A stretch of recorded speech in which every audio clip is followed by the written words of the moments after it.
Hello everyone, कैसे हैं आप सब। Welcome at Learnology your study guide by me Sarita, जहां हम कर रहे हैं क्लास 11 बायोलॉजी। और आज हम स्टार्ट करेंगे एक नया chapter, that is chapter 8, cell the unit of life. तो चलिए इसका पार्ट 1 आज स्टार्ट करते हैं। तो इस चैप्टर को डिवाइड किया है डिफरेंट टॉपिक्स में। सबसे पहले what is a cell, then cell theory, then हम एक ओवरव्यू देखेंगे सेल का, देन वी स्टडी अबाउट कि प्रोकैरियोटिक सेल्स कैसे होते हैं, एंड देन यूकैरियोटिक सेल। तो चलिए एक एक करके इन सभी टॉपिक्स को हम समझते हैं। तो सबसे पहले समझते हैं कि सेल क्या होता है। तो ये तो हम जानते हैं कि जो यूनिसेलुलर ऑर्गेनिज्म होते हैं, they are capable of independent existence and performing the essential functions of life. ठीक है, तो कोई भी चीज अगर एक सेल के स्ट्रक्चर के कंपैरिजन में उससे कम है तो यानी कि it does not ensure independent living. तो इसीलिए कहा गया है कि जो सेल है ये क्या है, ये fundamental, structural and functional unit of all living organisms है। तो जो एबी ल्यूवेन हुक थे, इन्होंने सबसे पहले एक लिविंग सेल को देखा था एंड डिस्क्राइब किया था। इसके बाद रॉबर्ट ब्राउन आए, उन्होंने सेल के अंदर जो न्यूक्लियस है उसे डिस्कवर किया था। तो ये सारे काम कब हुए, जब माइक्रोस्कोप इन्वेंट हुआ था। लेकिन जब माइक्रोस्कोप और एडवांस हुआ, उसमें कुछ इंप्रूवमेंट हुई जिससे इलेक्ट्रॉन माइक्रोस्कोप आया। तो इलेक्ट्रॉन माइक्रोस्कोप के आने के बाद जो सेल है उसका डिटेल स्ट्रक्चर स्टडी किया गया है ना, और उसका जो डिटेल स्ट्रक्चर है उसमें और क्या क्या चीजें प्रेजेंट होती हैं वो सभी कुछ रिवील हुआ। तो जब सेल की डीप स्टडी स्टार्ट हुई तो उससे बना सेल थियरी। तो ये सेल थियरी बना कैसे, इसे समझते हैं। तो इन 1838 मैथियस शेल्डन, जो कि एक जर्मन बोटानिस्ट है, इन्होंने काफी सारे प्लांट्स को ऑब्जर्व किया। ऑब्जर्व करने के बाद ये बताया कि सभी प्लांट्स जो हैं ये कंपोज होते हैं of different kinds of cells which form the tissues of the plant. Then at the same time आते हैं थियोडोर श्वान, ठीक है, इन द ईयर 1839। ये एक ब्रिटिश जूलॉजिस्ट हैं। इन्होंने काफी सारे डिफरेंट टाइप्स के प्लांट सेल्स की स्टडी की एंड ये रिपोर्ट किया कि जो एनिमल सेल्स हैं वो कवर्ड होते हैं with a thin outer layer, जिसे आज की डेट में प्लाज्मा मेम्ब्रेन कहा जाता है। साथ ही इन्होंने ये भी बताया कि जो प्लांट सेल्स हैं उनमें सेल वॉल जो है ये एक यूनिक कैरेक्टर है प्लांट सेल्स का, जो कि एनिमल सेल में नहीं होता है। तो एनिमल्स एंड प्लांट्स, इन दोनों की स्टडी पे बेस्ड जो श्वान थे, इन्होंने जो है कुछ हाइपोथेसिस प्रपोज किए, जैसे कि जो बॉडीज है एनिमल्स और प्लांट्स की, it is composed of cells and products of cell. And इसके बाद शेल्डन एंड श्वान दोनों ने मिल करके सेल थियरी को फॉर्मुलेट किया। तो इन्होंने जो सेल थियरी बताई उसमें एक कमी भी थी। वो कमी क्या थी कि इन्होंने ये नहीं बताया कि एक जो नया सेल है ये फॉर्म कैसे हो रहा है। सेल को तो इन्होंने बता दिया कि प्लांट सेल और एनिमल सेल है कैसा, लेकिन एक नया सेल फॉर्म कैसे हो रहा है उसके बारे में इन्होंने कुछ नहीं बताया। देन इन द ईयर 1855 जो रुडोल्फ विर्चो हैं, इन्होंने सबसे पहले एक्सप्लेन किया किसके बारे में, सेल डिवीजन के बारे में, कि जो सेल्स हैं ये डिवाइड होते हैं एंड उससे फॉर्मेशन होता है नए सेल्स का। ठीक है, तो फिर जो ये सेल थियरी थी जो कि शेल्डन एंड स्वान ने दी थी, इसको थोड़ा मॉडिफाई किया गया एंड जो फाइनल सेल थियरी बन के आया वो क्या था कि all living organisms are composed of cells and product of cells. और दूसरा पॉइंट था all cells arise from pre existing cell. तो ये है फाइनल सेल थियरी। अब एक ओवरव्यू देख लेते हैं सेल का। तो ये है cell, this is plant cell and this is animal cell. तो क्लास 9th में जब हम प्लांट सेल के बारे में स्टडी कर रहे थे तब प्लांट सेल को लेके जो एग्जाम्पल था वो था onion peel cell, and animal cell का एग्जाम्पल था ह्यूमन चिक सेल। तो सबसे पहले अनियन सेल यानी कि प्लांट सेल के बारे में जानते हैं। तो प्लांट सेल में जो बिल्कुल आउटर कवरिंग था वो क्या कहलाता था, वो कहलाता है सेल वॉल। एंड इसके जस्ट नीचे एक और कवर प्रेजेंट होता है जिसे प्लाज्मा मेम्ब्रेन या सेल मेम्ब्रेन कहते हैं। वहीं एनिमल सेल की बात करें तो इनमें एक ही कवर प्रेजेंट होता है जिसे सेल मेम्ब्रेन या प्लाज्मा मेम्ब्रेन कहा जाता है।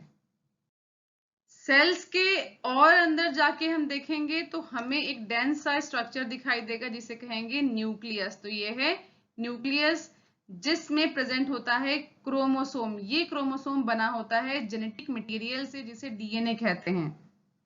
ठीक है, तो ये याद रखना है, न्यूक्लियस के अंदर प्रेजेंट होता है क्रोमोसोम, क्रोमोसोम बना होता है जेनेटिक मटेरियल से जिसे डीएनए कहते हैं। देन ये न्यूक्लियस यूकैरियोटिक एंड प्रोकैरियोटिक में अलग होता है। यूकैरियोटिक सेल्स में जो न्यूक्लियस है इसके चारों तरफ मेम्ब्रेन प्रेजेंट होता है जिसे न्यूक्लियर मेम्ब्रेन कहते हैं। एंड प्रोकैरियोट्स में ये न्यूक्लियर मेम्ब्रेन एब्सेंट होता है। ठीक है, देन प्रोकैरियोट एंड यूकैरियोट दोनों ही सेल्स में न्यूक्लियस और जो आउटर मेम्ब्रेन है उसके बीच में जो सारा स्पेस है दैट इज कॉल्ड साइटोप्लाज्म, जो फिल्ड होता है सेमी फ्लूइड मैट्रिक्स से which occupies the volume of the cell।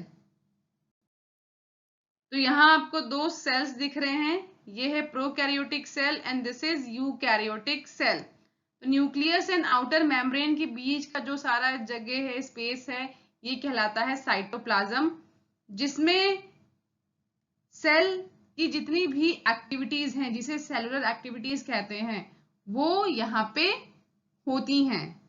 ठीक है, where various chemical reactions occur to keep the cell in the living state in both plant and animal cells. तो जो ये cytoplasm है, ठीक है, अगर हम यूकैरियोट की बात करें तो यूकैरियोट के साइटोप्लाज्म में बहुत सारे distinct membrane bound structures present होते हैं जिन्हें ऑर्गेनेल्स कहते हैं, जैसे कि endoplasmic reticulum, Golgi complex, lysosome, mitochondria, microbodies and vacuoles.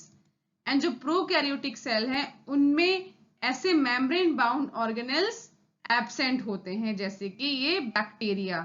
तो यहाँ पे आप देखोगे इसका जो ये न्यूक्लियस है उसके चारों तरफ कोई भी मेम्ब्रेन प्रेजेंट नहीं है, इसका क्रोमोसोम ऐसे ही साइटोप्लाज्म में प्रेजेंट होता है।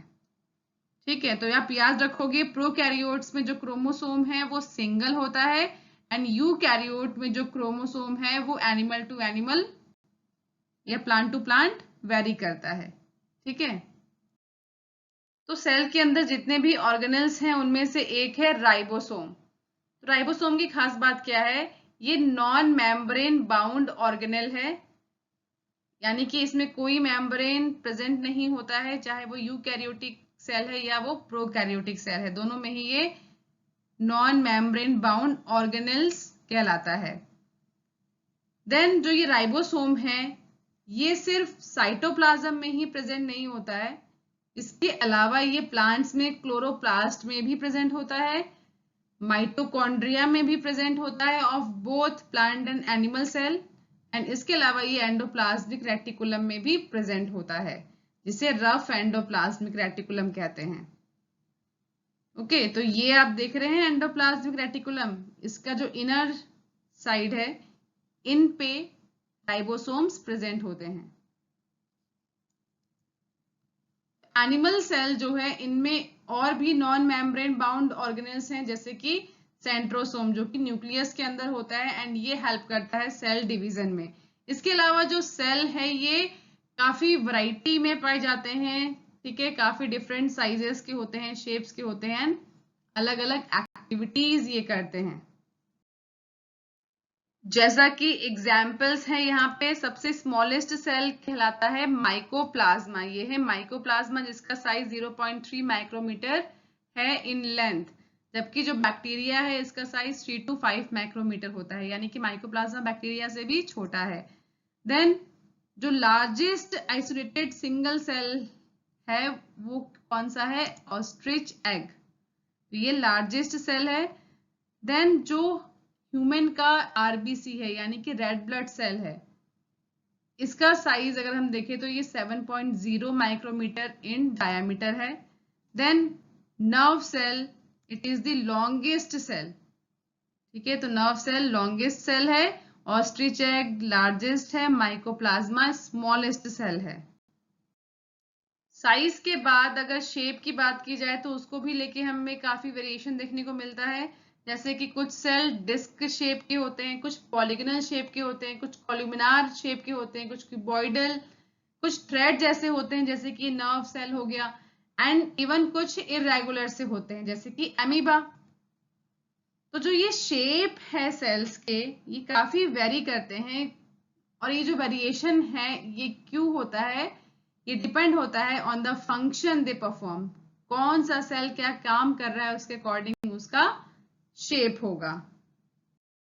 आई होप आपको आज के सभी टॉपिक्स अच्छे से समझ आ गए हैं। अगर हाँ तो वीडियो को लाइक कीजिए, साथ ही मेरे चैनल को सब्सक्राइब कीजिए और साथ में दिए गए बेल आइकन को भी प्रेस कर दीजिए जिससे कि मेरी लेटेस्ट वीडियो की नोटिफिकेशन आपको मिल जाए। इसके अलावा अगर आज की वीडियो में कुछ भी डाउट है तो आप नीचे कमेंट सेक्शन में पूछ सकते हैं या फिर मुझे ज्वाइन कर सकते हैं टेलीग्राम पे भी, लिंक मैंने नीचे डिस्क्रिप्शन में दे दिया है। नेक्स्ट वीडियो में हम स्टार्ट करेंगे next topic which is prokaryotic cell. तब तक स्टूडेंट्स आप आज का टॉपिक अपनी एनसीईआरटी बुक में अच्छे से रीड कर लेंगे जिससे कि आप कॉन्फिडेंट हो जाए कि अब तक की क्लास में हमारा एनसीईआरटी से सब कवर हो चुका है। Till that stay happy, stay healthy, see you soon, bye bye, take care.